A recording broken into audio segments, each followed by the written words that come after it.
Hey Kevin, this is a quick demo video for you for your '89 Sabers OWK. Got it all done today. Everything's looking good.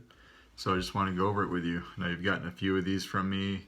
They're all kind of set up the same, but we're going to go through this anyway. That way you just always have something to refer back to for your particular Saber.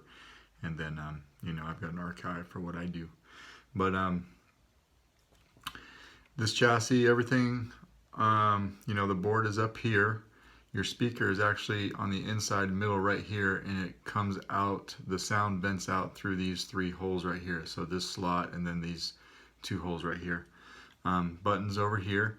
Your top button is your activation, and then your bottom button right here, that's your auxiliary. This is set up for neopixels. You got your 7-pin connector in there.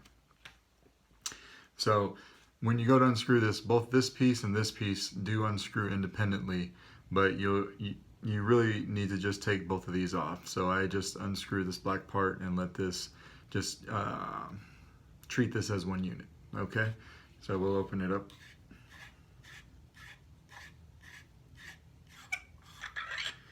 Then you have a removable battery system. So here's your chassis, just a piece that you could see anyway. And this is where your battery goes. Your spring is your negative side. If you ever need to get to your board, what you have to do is you have to unscrew these two guys right here first, so they come out. Flip the clamp right here down. This whole metal piece comes off, and then you'll see two set screws, one on either side, holding this chassis in place. So you'll need to loosen up those set screws. They're 832s, and then slide this out. I left enough wire slack in here where you can slide this guy out, probably like to right here, to get to your board, change sound fonts, whatever you want to do. But that's how that works, okay?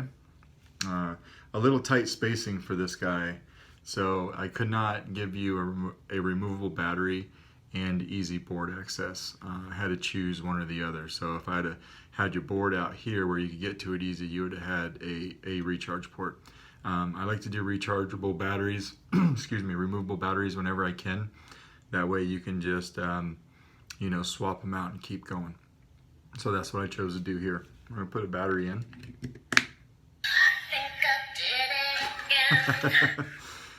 You asked for it, you got it.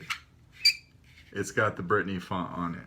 I didn't want to start with the Britney Font, but I was messing with my daughter before this video and forgot to change it back. So I guess we're going to go over that one first.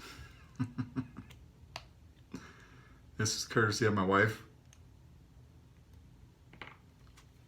So when you turn it on, activation, that actually woke the Saber up. Then you hit activation.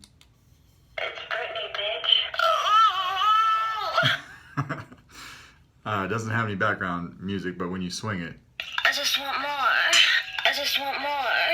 I just want more. and then you tap the button, the auxiliary button for blade lockup.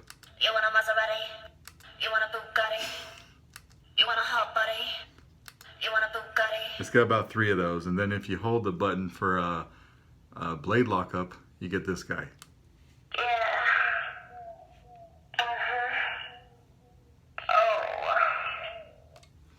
And we'll turn it off. Oh, baby, baby. And if we double click for the music track,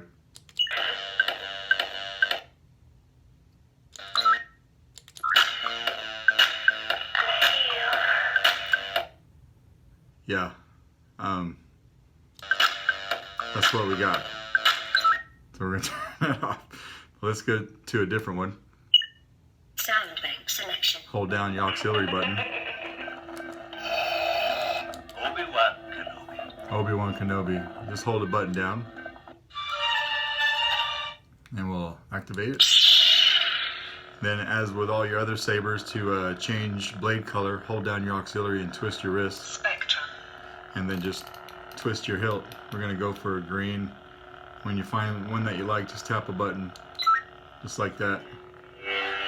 Smooth swing.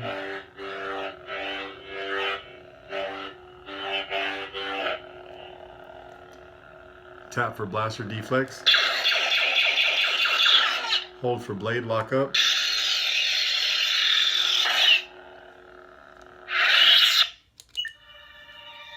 double tap the activation when the saber's off. It's an old school Allen Guinness Obi-Wan, the original Obi-Wan. So that is your saber, sir. Everything's working good, as you can see with the blade. Blade fits in nice, not too snug. You got your blade retention screw right here, if you could see it. There you go. And I tried to give you plenty of room, or as much room as I could in here for this being a thin neck. And I think that I was able to do that okay. I 3D printed a small PCB holder, so it only takes up as much room as it has to. And then you've got a pretty good, if you could see it from the sides, from the side view, you've got pretty good depth in there for a blade. All right, thank you.